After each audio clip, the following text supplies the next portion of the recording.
Alex, chef-d'œuvre.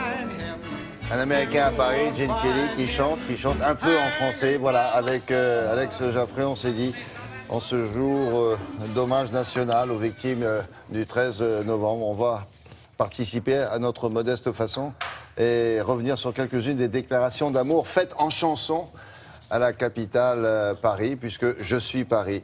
C'est cette phrase que l'on voit un peu partout. Donc, vous avez, alors, c'est de la sélection, c'est du pur jus, hein, parce qu'il y en a à quoi 150 chansons sur 150 oui, millions 150 millions. Oui. Vous savez pourquoi j'ai mis George Gershwin en entrée avec un Américain à Paris? Parce que George Gershwin a dit il y a deux sujets de chansons dans la vie, l'amour et Paris.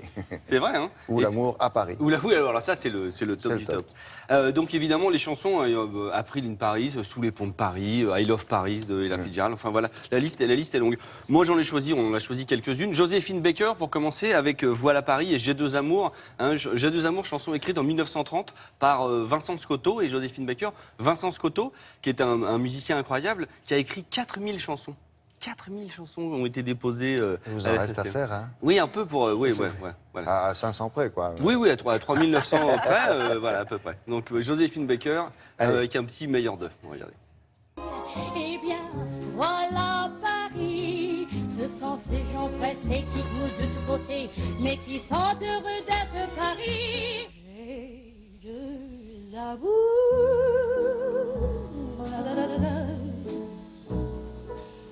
Mon pays et Paris parle toujours.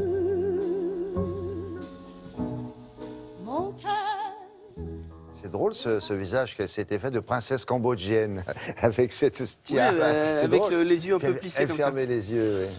L'artiste suivant vénérait Paris, mais vraiment au sens premier du terme. Et alors, il est beaucoup plus connu pour sa carrière d'acteur que pour sa carrière de chanteur, puisqu'il s'agit de Anthony Perkins. Ça, c'est plus rare, déjà. Anthony Perkins, incroyable, qui a écrit 3 albums, dont un complètement en français. Un truc de dingue. Oui, il parlait bien français. En 1962, un album donc complètement en français avec une chanson qui s'appelle C'est chouette Paris. Il a joué dans un film avec Yves Montand. Exactement. Si vous vous souvenez bien. C'est classique. Donc C'est chouette Paris, Anthony Perkins, 1962. C'était le jour ou jamais pour l'écouter.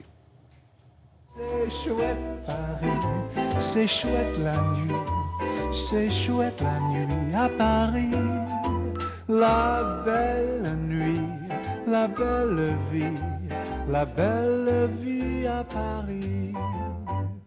On s'est retrouvés dans le petit... Ah, c'est bien, ça. C'est drôle, hein?